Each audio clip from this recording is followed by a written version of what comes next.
We have been reading this sutra called the Sabbasava Sutta. I explained to you what we mean by asava. And what this means is we are really dealing with the emotions. And we have found that the emotions that we live with is the cause of all the unhappiness, all the problems in the world. That is what the Buddha pointed out. The word used by the Buddha was tanha. The word tanha refers to the emotion. And all these emotions are self-centered.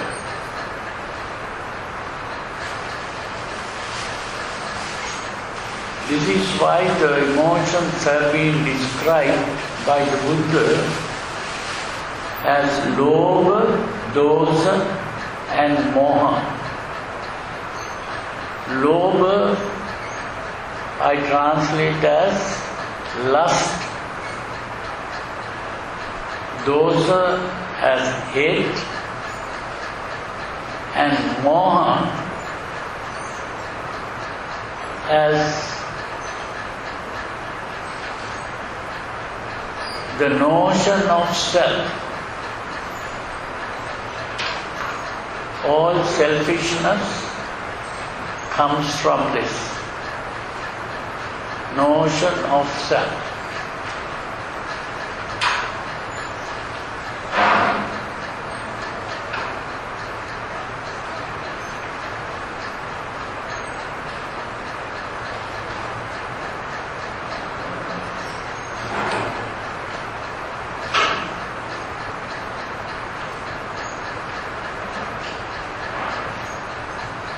So these three things, lust, hate and delusion, it's called delusion. And the delusion is the notion of self. And that is how selfishness comes up. In other words, the lust and the hate are connected with that notion of self. That is why they are self-centered, selfish. The aim of the teachings of the Buddha is to get rid of this selfishness.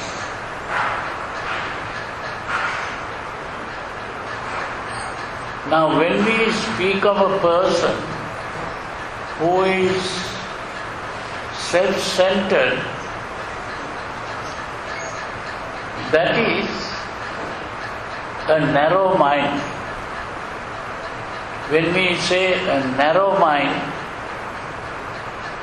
we are talking about a mind that is all the time thinking about oneself.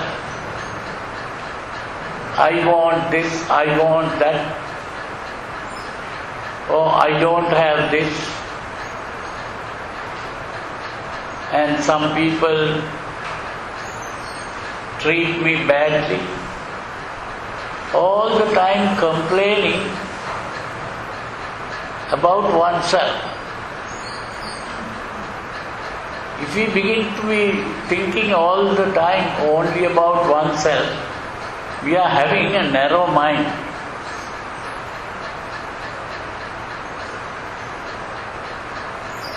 But when we begin to think of others, it's not only myself. Others also feel hungry. They also need food. I can help others to get food. Or I can make a sacrifice. I share what I have with another person. So we are beginning to think of other people. So when we begin to think of others and not harm others or hurt others, and instead we try to help others, that is a broad mind. So what the Buddha is talking about is, the broader our mind, the less unhappy we become. If we are all the time thinking about ourselves, we will be unhappy people. But if we begin to think of others, I am not the only person who is suffering. Others are also suffering. And so we should help others. Or we can join and try to help ourselves. So we are thinking, that is a broad mind. And that cultivation of the broad mind is what is called metta, metta bhavana. Metta, the word metta means friendliness or friendship. So that means when we think of a friend, we are thinking of another person like ourselves.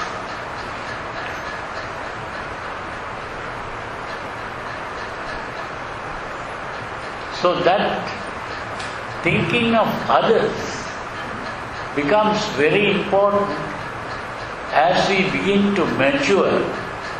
The maturity of the mind comes from broadening the mind.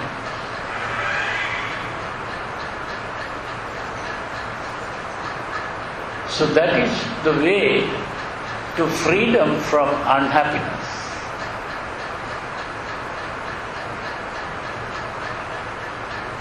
But in trying to mature the mind, what comes against this is our emotion, self-centered emotion.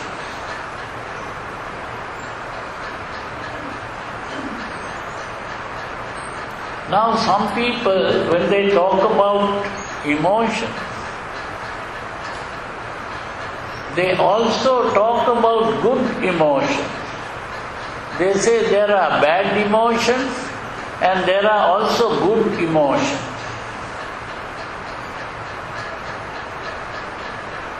And if you ask what are these good emotions, they will say, well, love for others is a good emotion. So they use the word love.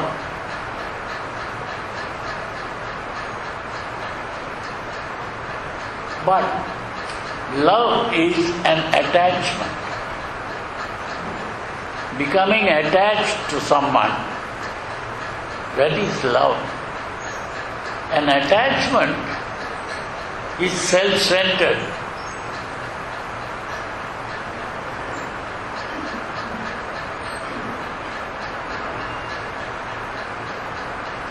So, what we are talking about is not an attachment. We are talking about giving up attachments and becoming interested in others for their sake, not getting interested in others for your sake. If you become interested in another person for your sake, that is not unselfish. You have to become interested in others for their sake. That is the real unselfishness.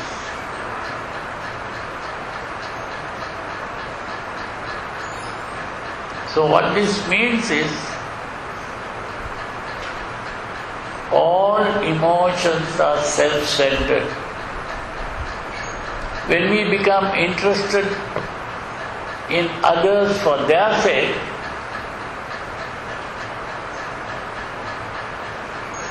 that means we are not self-centered. If we are interested in others for their sake. Therefore, what we call metta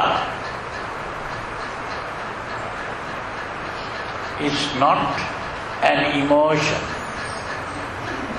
It is the absence of emotion. There the mind becomes calm and tranquil.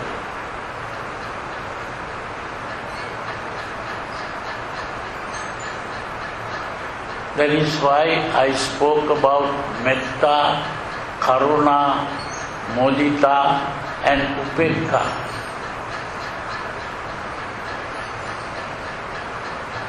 Metta, karuna, mudita and upekkha. Metta is becoming interested in the welfare of all beings.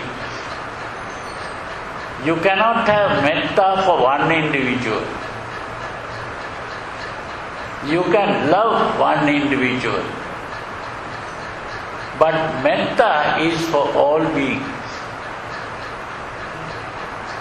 Metta is not only for people of one's country, what is called patriotism. That is not metta. That is, you are interested in people of your country, but you begin to fight with people of other countries. That is not metta. Metta means, may all beings be well, comfortable, peaceful and happy. You are spreading your mind outwards.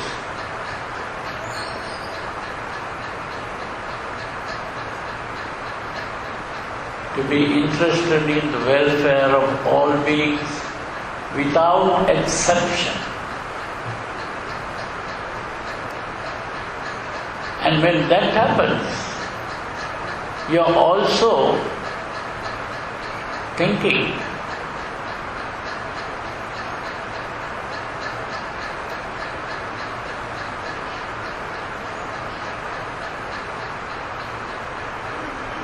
of others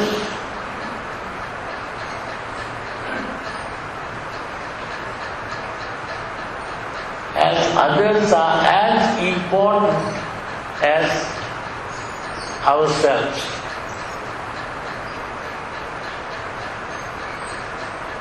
When others are as important as ourselves, we can make sacrifices for others, share with others.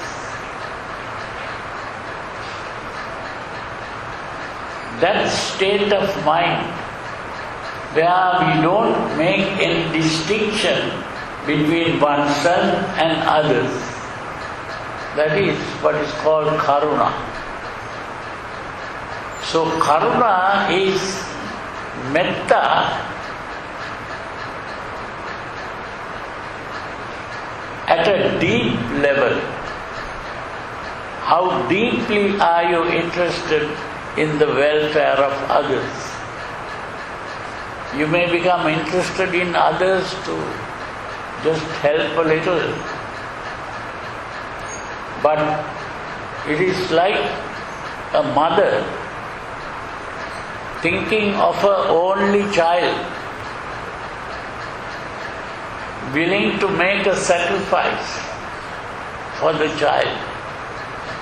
So in the same way,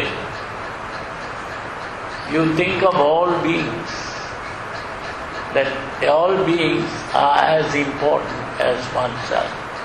And when that is done, your selfishness disappears. You are not thinking in terms of yourself. Instead of thinking I and you begin to think of we.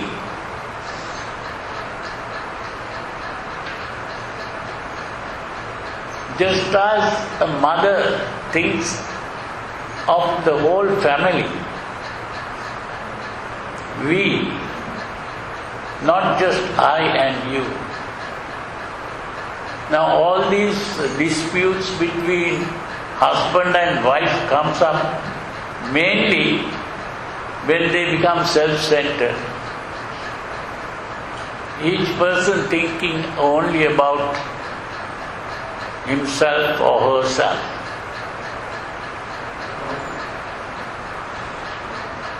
But if you begin to think of we, the whole family,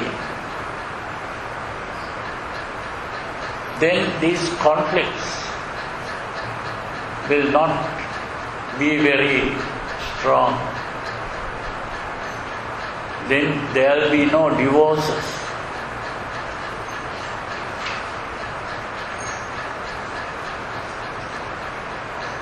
So it's very important to understand that when we begin to think of all beings, our self disappears. Just as a river, when it enters the ocean, the river disappears. It simply becomes the ocean. So in the same way, when you begin to practice metta, the self disappears. You are thinking only of all beings. And when the self disappears, all unhappiness disappears. When the unhappiness disappears, you are happy. That happiness of selflessness is what is called mudita. So metta turns into karuna and karuna turns into mudita. Mudita is happiness. That is very important to understand. How metta turns into karuna and karuna turns into mudita. But this mudita is not an excitement. It is not an emotional excitement. It is a very calm and tranquil state of the mind. That calmness and tranquility of mind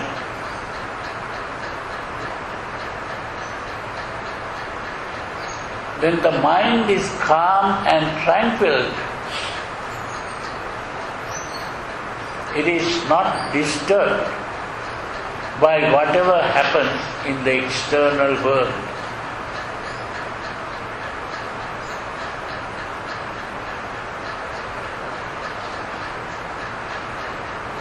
Therefore, you are not affected by what are called the changing vicissitudes of life. The changing vicissitudes of life. The vicissitudes means gain and loss, fame and ill fame, praise and blame, pleasure and pain. These are the changing vicissitudes of life. So whatever happens in the external world, your mind is not disturbed. Your mind is now calm and tranquil. And that tranquil mind is turned inwards and not outwards.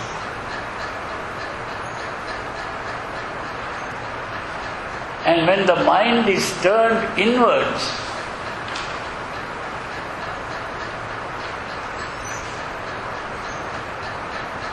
you begin to see what is inside.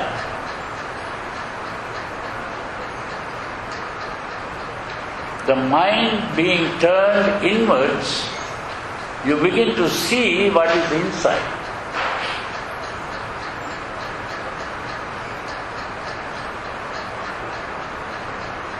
What do you see inside?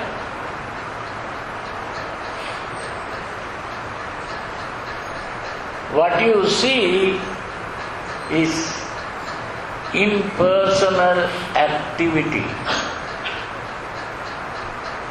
Impersonal activity. That means there is no real self or personality inside. You are thinking of a self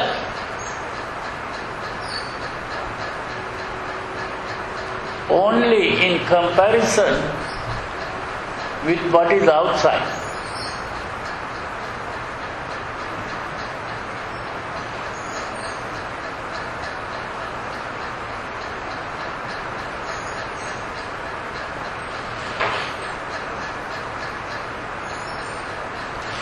When we see something or hear something or smell something or taste something or touch something,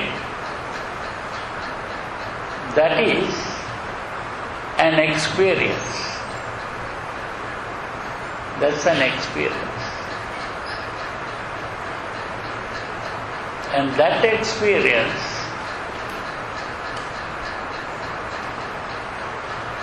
has two parts.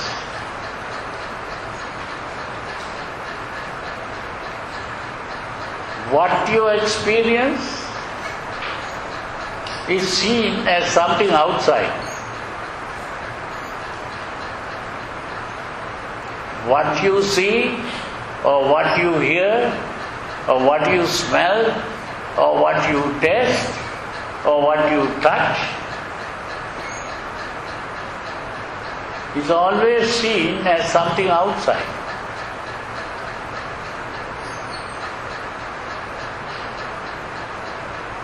So that experience of something outside,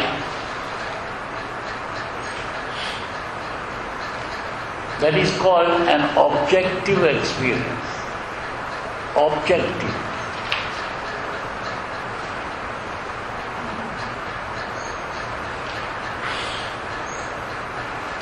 So that is when you are looking at something, an object. The object is always outside. But there is another part of this same experience, which is the looking or seeing. The seeing is taken as a subjective experience, and we personalize the subjective experience and say, this is mine. I am seeing. Seeing is mine. If I like it, the liking is mine. I like. You see? We divide our experience into two, something outside, something inside.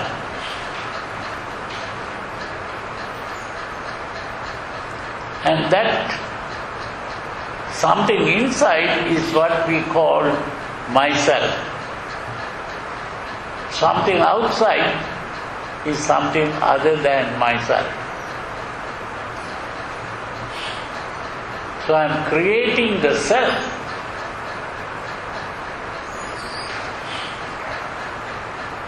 When we personalize the subjective.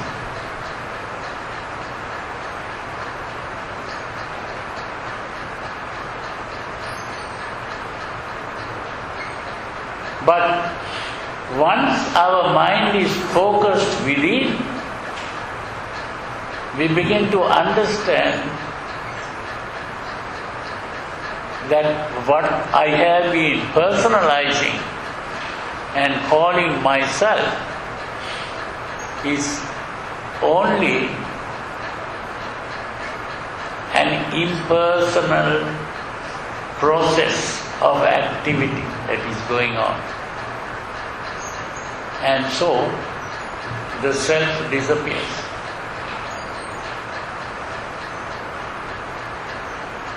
That is the insight that results in the disappearance of all suffering. Because all suffering is due to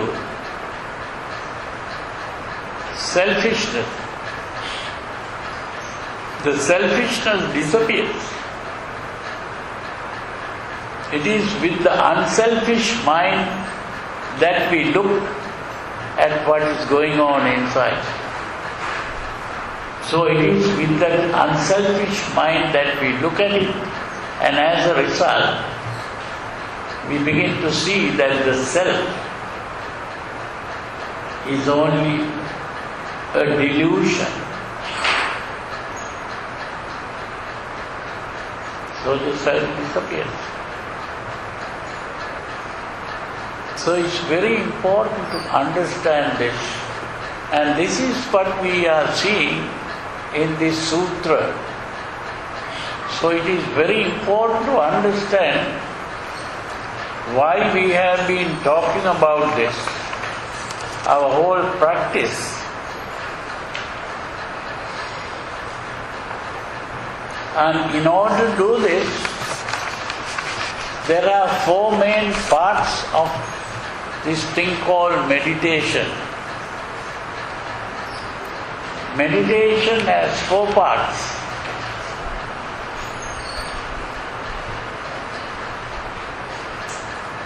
It has been described as preventing bad thoughts arising in the mind. The second part is eliminating the bad thoughts once they have arisen in the mind. The third is cultivating good thoughts in the mind. And the fourth is to maintain the good thoughts once they have arisen in the mind. Those are the four parts of the practice.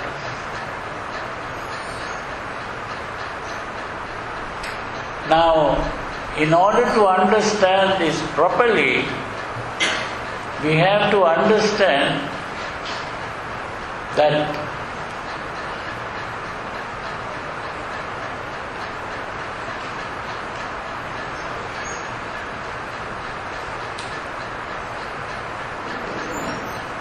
we have to see it from a modern scientific point of view. Now the scientists have created words to help them express their ideas properly. An important word is organism. Any animal or any plant is seen as a living organism. Living organism. Whatever is living is an organism. And every organism is not conscious. Every organism is not conscious.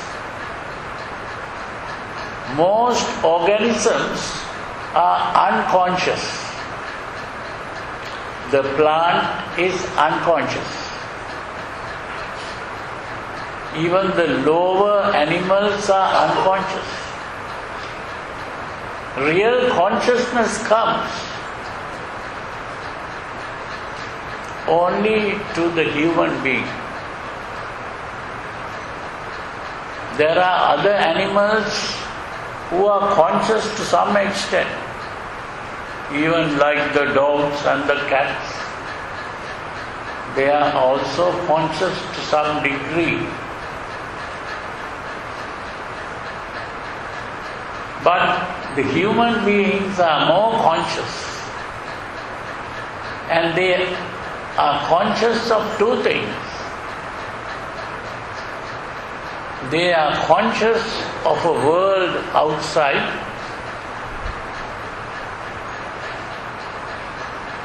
and also conscious of a self inside.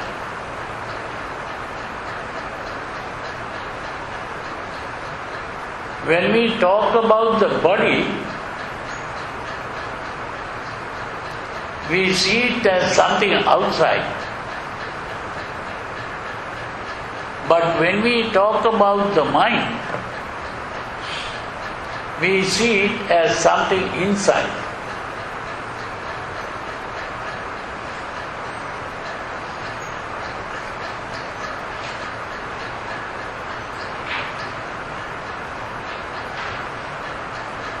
So that is important to understand.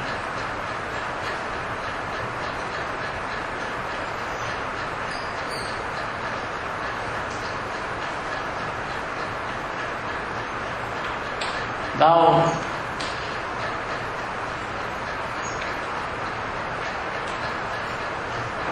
all animals are not perfect in this consciousness. So it is the human being that is more conscious. But still, the human being is not perfect. You have to become more conscious.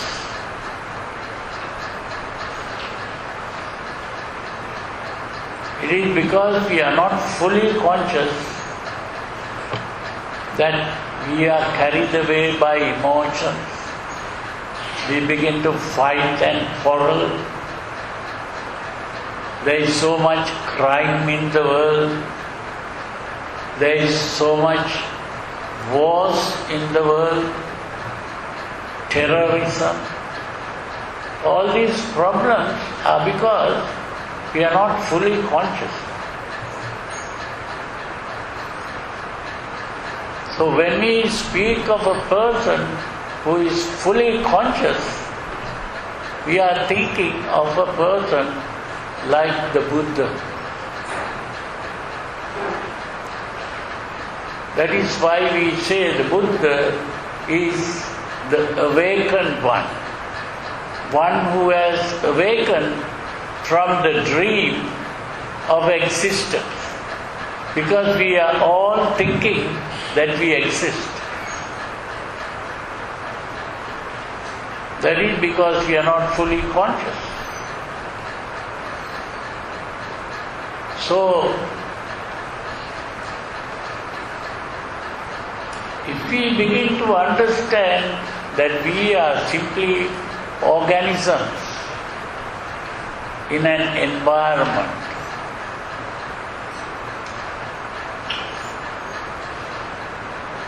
we are like a machine, and the environment stimulates our eyes, our ears, our nose, our tongue, and our body. And this stimulation, ultimately, we begin to react to the stimulus. And that reaction is in the form of a desire for something, or hatred of something, or fear of something, or worry about something. These are reactions to the stimulus. And these are happening automatically. We are not doing it. It is happening to us. It happens unconsciously. We are not even fully conscious of what is happening.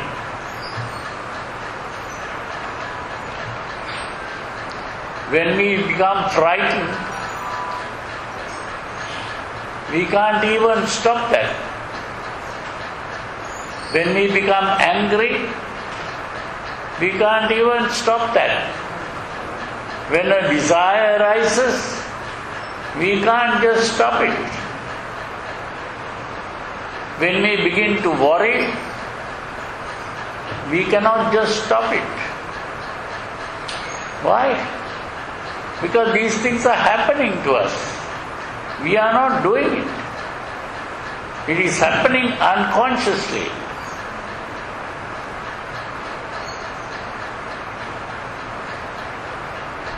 So this is why it is very important to become conscious of what is going on.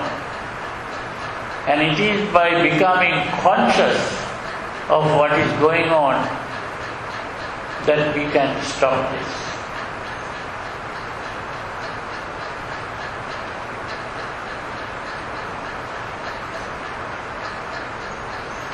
And that becoming conscious is what we call satipatthana, which is today translated as mindfulness.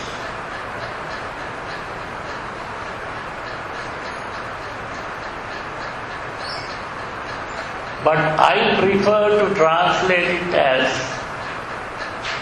introspection. It is not just mindfulness. We have to turn our mind inwards and watch what is going on. And that is called introspection.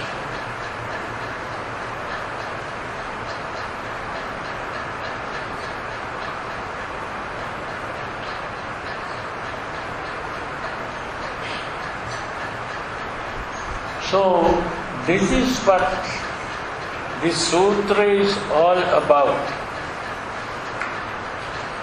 And here the Buddha is talking about this.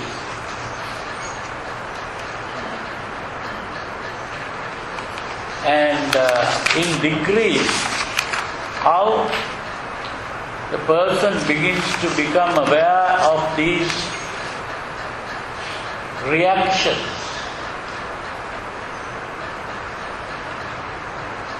And the reaction begins with perception. We begin to become aware through perception. That means we see something. First we see something, and then the next we begin to interpret what we see. We begin to give meaning to what we see. And that is how we begin to identify what I see. If I look at this, I see it. Then the next thing I do is I try to give meaning to what I see. So I identify it and say, this is a bottle. Or this is a bottle of water.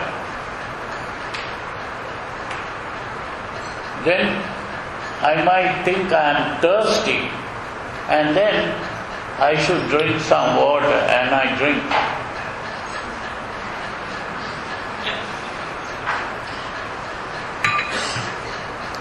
There you are. So I have not only given meaning to what I saw, that has led to a desire to drink. And then I expressed the desire in action, and I drank the water. So in the same way, that is what is called a chain reaction. I start with perception, then I give a meaning to what I saw, which is the interpretation or recognition, and then the emotion that is aroused in the form of a desire, and then I express the emotion in action. Now these various steps in that process of reaction, the Buddha used words. The first word is vijnana, perception. Then comes mano, which is the giving interpretation to what I saw. That leads to the chitta. Chitta is the emotional arousal. And then the emotion is expressed in action. And that action is the karma. But there is a difference between a human being and another animal at this point.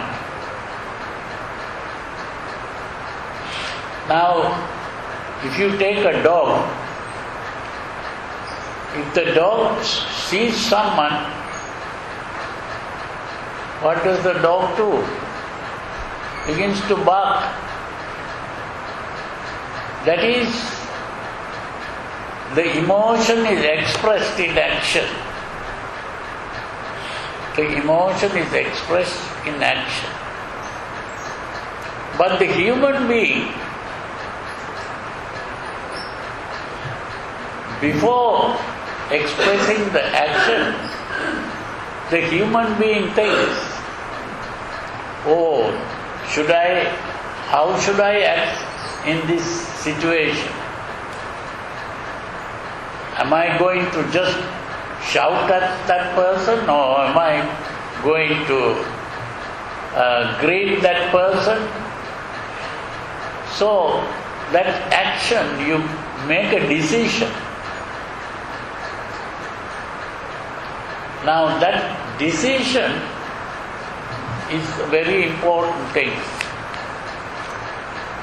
And that is what Buddha called chetana. Chetana is that decision that you make. Even if you are angry, you don't express the anger.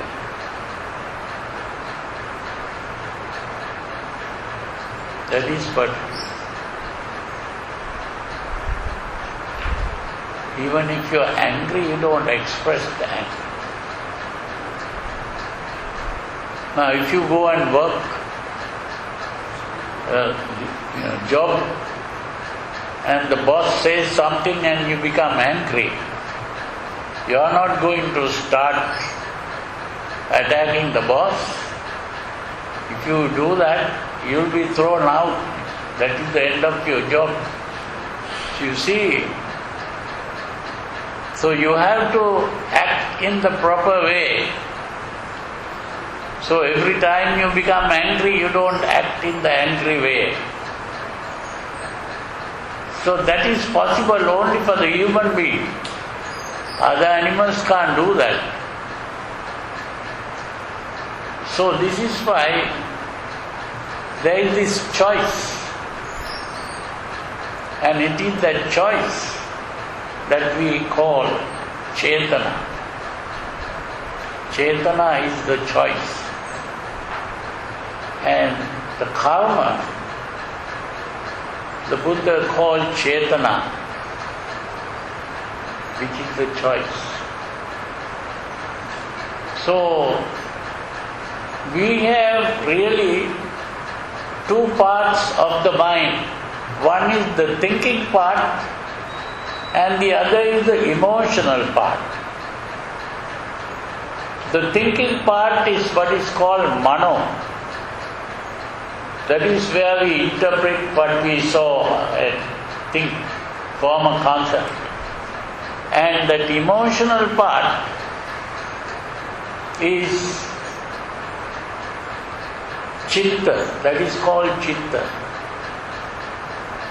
And what happens is, we are not all the time using the thinking part. Sometimes even that choice we are not making.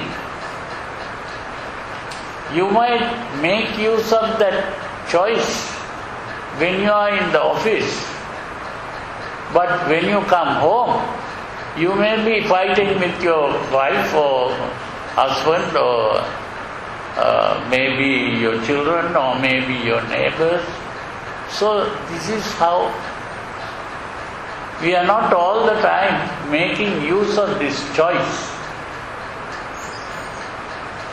Because most of the time we are carried away by emotion. And if we allow ourselves to be carried away by emotions, we are not using our thinking part. So this is why the Buddha pointed out that we should constantly be conscious and aware of what we are thinking, what we are speaking, and what we are doing. It is only by being conscious that we can stop this. Because otherwise these things are happening unconsciously. So we should not let these things happen unconsciously. But sometimes these unconscious things have become useful. For example, you learn to drive a car. If you learn to drive the car, at the beginning you are fully conscious of everything that you do. But after some time, you will be driving unconsciously. You don't have to think very much. Everything happens unconsciously. Now that kind of unconsciousness is useful and necessary. So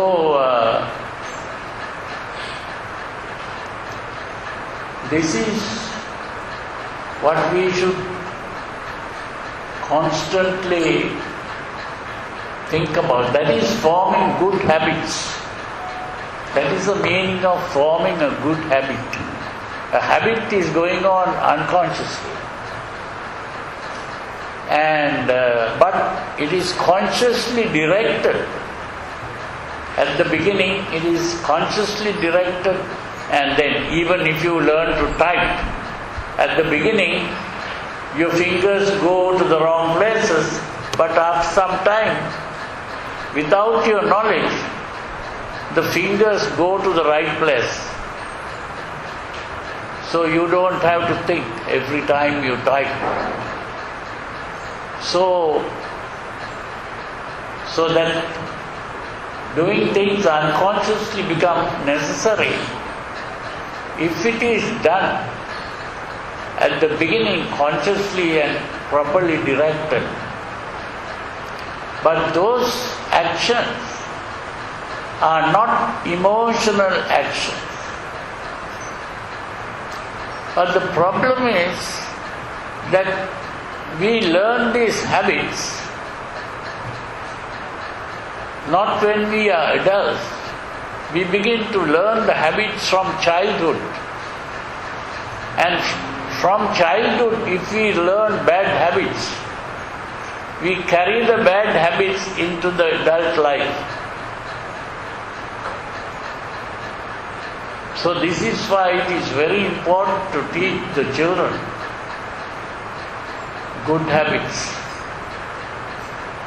And if the children, as a child, you have not learned the good habits, still you can learn the good habits as an adult. But for that, you have to make effort to do that. It's like learning to type or learning to play a musical instrument. So in the same way, you have to learn the new habits. So anyway,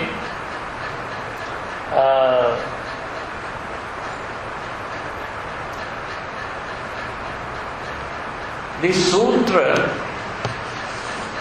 we have been reading most of it, so we don't have to go through this. The important thing is you can read it for yourself, and you'll begin to understand that here the Buddha is talking about these four things.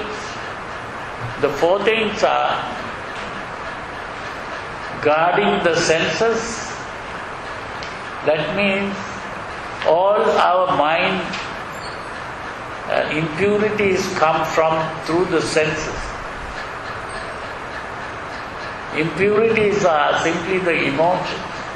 They start with perception, that is, we see something, or hear something, or smell something, or taste something, or touch something, and we begin to interpret that, and according to the way we interpret desire, or hatred, or fear, or worry arises, and then we act on that.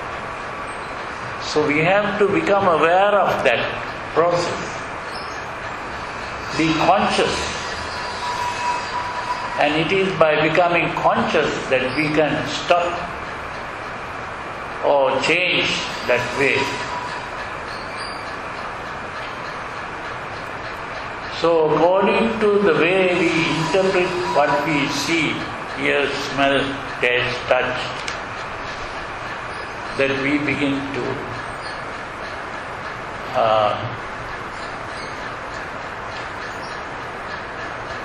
react emotionally. And that emotional reaction, once we have become emotionally excited, we can become aware of that emotion and then decide, should I act in this emotional way or should I act rationally? And then act rationally instead of emotion. And that is what is called good karma. Good karma is simply, karma is not some mysterious force that punishes and rewards people. That is not true. Karma simply means the way you act. And before you act, you choose the right way. So it is your choice that is important.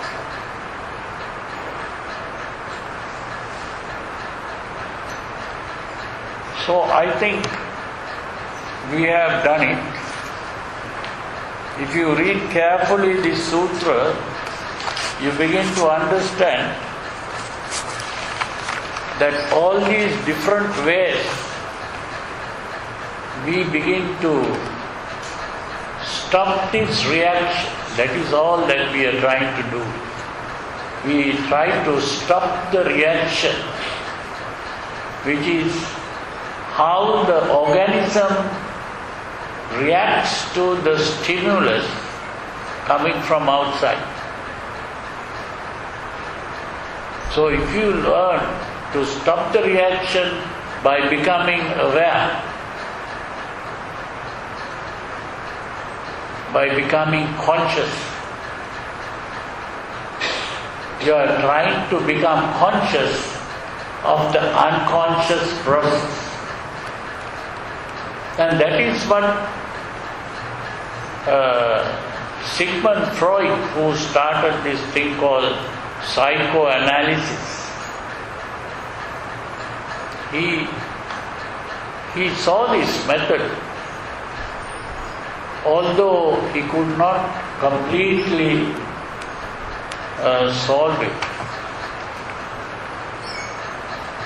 It was the Buddha who really solved the problem, and he was able to make a complete transformation of a human being. He produced what is called the Arahant. Arahant. Ara means the bond. Han means to break the bond. We are bound because we are carried away by emotion. So here the Buddha taught people how to break the bonds. So the Arahant is the person who has broken. There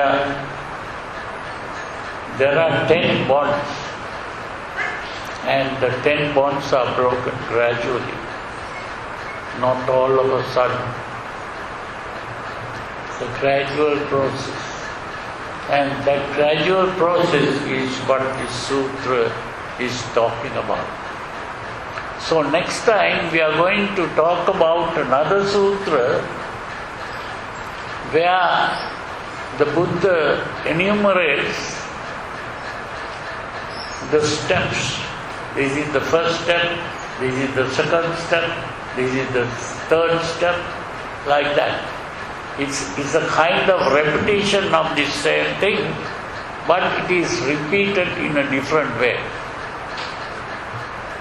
So it's useful to know these steps properly, so that now in very short, the steps are Sila, Samadhi and Panya, 3 steps. But when you go into it, there are more details, and so that's what we are really talking about.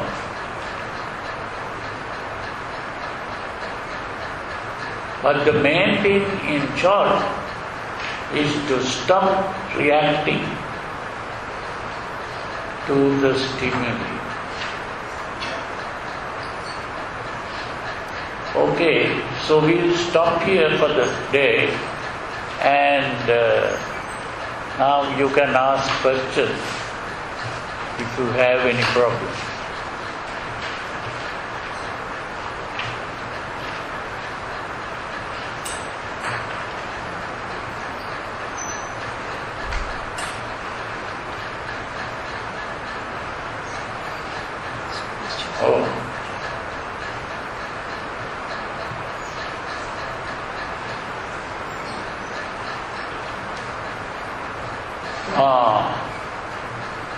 There is a question, Chetana,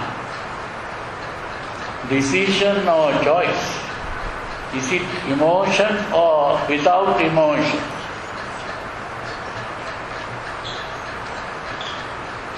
Anyone who can answer that question?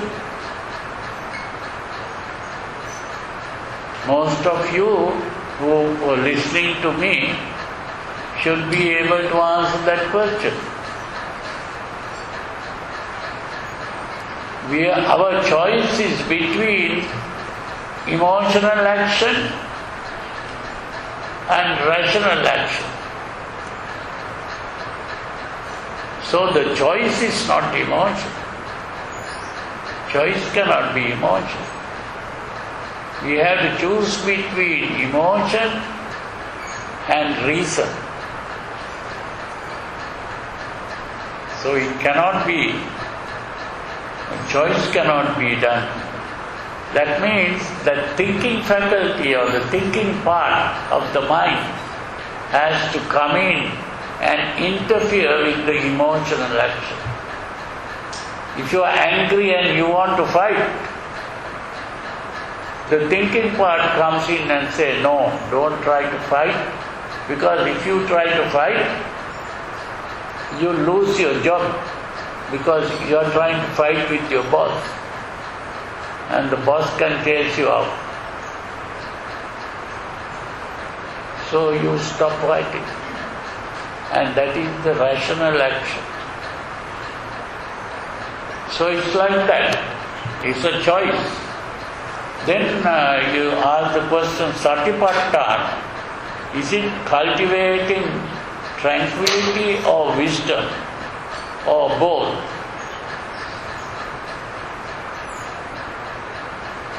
Both are cultivated. Now I said Satipatthana is simply, Sati means attention. Sati means attention.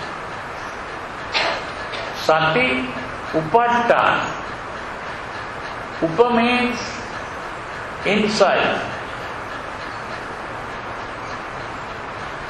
Thana means to place. So in other words, to place the attention inside. No, to place the attention inside is what we call introspection. That is why I said that Satipatthana means introspection. You are looking inside, not outside. Now when we look outside, we will see something either attractive or maybe something that you dislike. If you see something attractive, a desire arises. If you see something unattractive or something that you hate to see, then you begin to hate what you see. Now, instead of focusing on the attention, of giving attention to what you saw, you look inside. And when you look inside, what are you going to see? What you are going to see is not what is outside there, but your reaction to that outside thing. You are going to see how you reacted. That is the introspection. So when you see how you reacted, you become conscious of what was going on unconsciously. And when you become conscious of what is going on unconsciously, that unconscious process stops.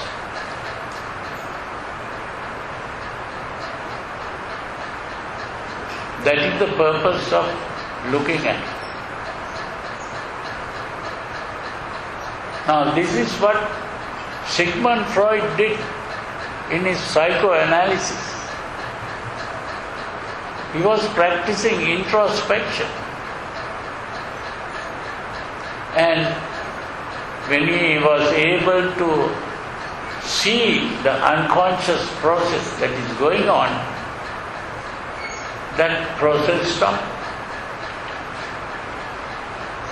That was his method. Because what is called neurosis and psychosis and all these mental problems, most of these things are going on unconsciously. The person is not fully aware of what that person is thinking or doing or any of those things. But the moment you become conscious of this, then it stops. So that is the meaning of psychotherapy. Psychotherapy is an effort to make the patient or the person who is suffering from a problem, to make them conscious of what is going on unconsciously in their minds. That is the main thing in psychotherapy.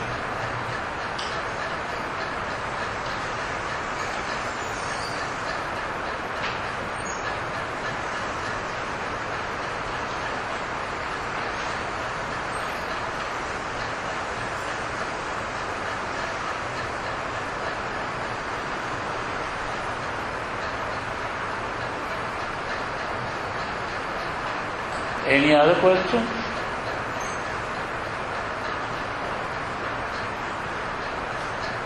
You have another one?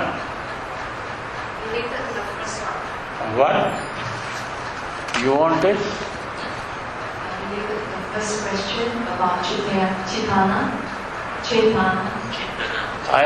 When you speak through that, I can't hear it properly. What do you say? Yeah, Bhante, just now you say Chetana has to be conscious. Chetana has to be conscious when you make choices. Chetana. Chetana is, you are conscious, yeah. So if Chetana is conscious, that means Chetana does not, all the Chetana actions are good karma actions. Chetana is conscious actions. Yeah. So that means all the actions with Chetana is wholesome action. Wholesome, yeah. So Chetana is wholesome. Can I say that? Chetana is wholesome. No. Chetana is simply a decision. You see, Chetana is a decision either to act in the angry way or to act in the rational way. Chetana is not always rational. You might decide, I don't care about these things, I am going to kill that man and start. That is the wrong Chetana. But it was done consciously. So that means that it was a bad action, not always a good action.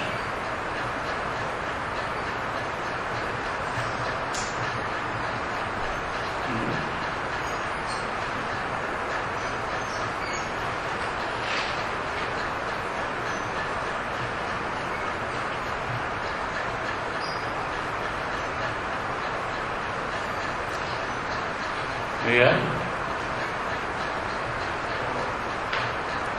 Any other question?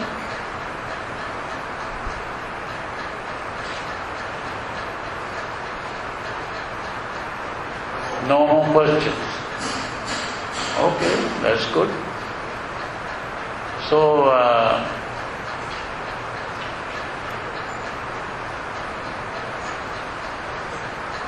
next day we will have another sutra where a certain person comes and asks the Buddha,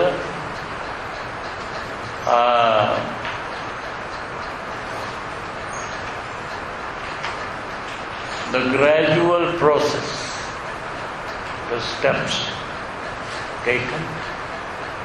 So it's good to become fully conscious of the method of the Buddha. And so we'll discuss that. So if there are no questions, we end. You have another question? No, you have to come here. So this your Chetana, is it coming from your thinking part or? The Chetana is coming from the thinking part, yeah.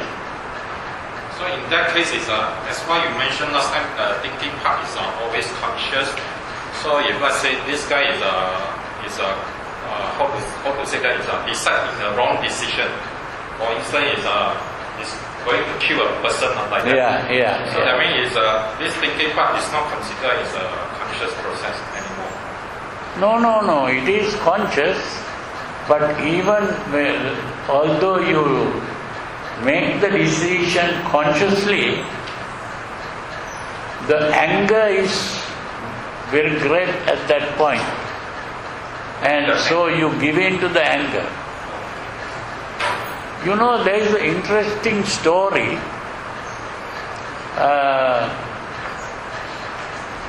Something that happened in Sri Lanka. I was very young at that time. There was a man who was a kind of carpenter like. He was one of the poor people in the villages in Sri Lanka. His main job is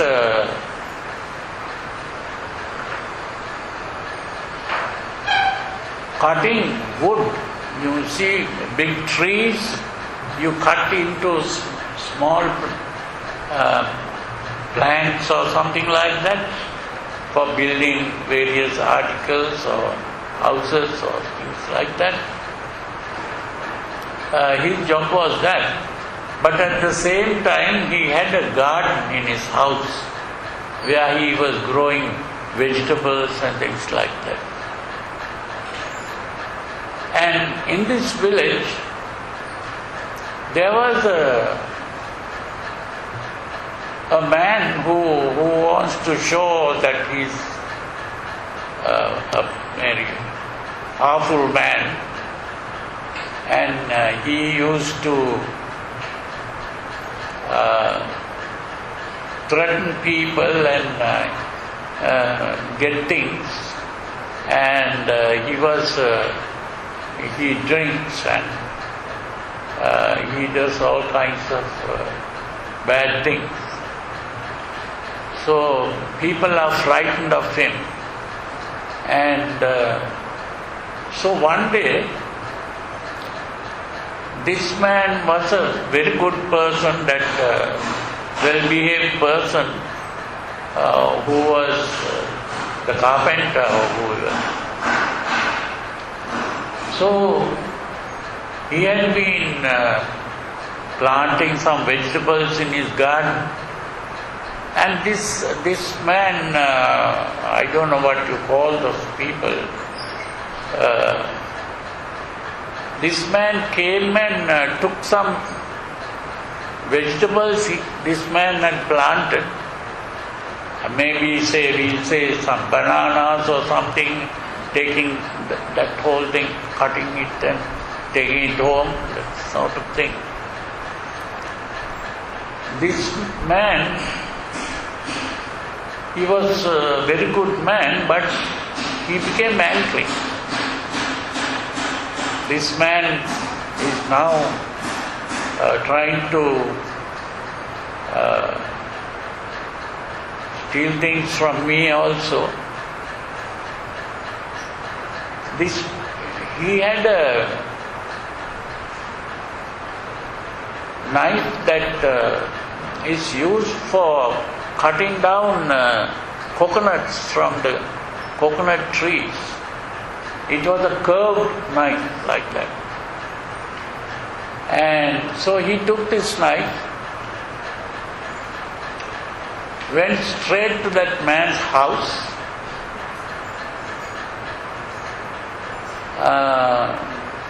That man was eating some at that time, I suppose. But he went and took his knife and cut off his neck. And then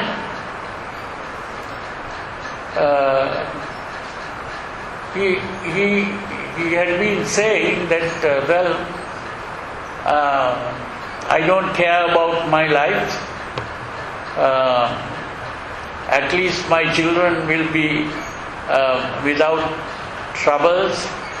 And so he thought he was making a sacrifice of himself for the children, other people, innocent people, because this man was creating problems for the whole village. And he straight away went to the police station and said, I have killed such and such a person, and this is the knife I used. You can do whatever you like to me. So he was taken and put in prison, and of course ultimately there was a case, and because he was a poor man, he couldn't hire good lawyers. Otherwise, if he hired a good lawyer, that lawyer could have saved him. But because he didn't have a good lawyer also, ultimately he was condemned to imprisonment, but he was not really killed by the law. He was put in prison for life or something like that. But actually he was not a criminal like that. The other man was the real criminal. Things like that happen. So that means he has made a decision. He is a person who makes the decision, but his decision was that he is making a sacrifice for the others. Maybe it is something like what Jesus did. He's also made a sacrifice. But he was willing to be punished for whatever he did. So that is how things happen ultimately. So even if you use your thinking, reasoning part, still you can make wrong decisions. Or it depends on what other people think. You see, one person might think that is the right decision. Who knows? So it's like that.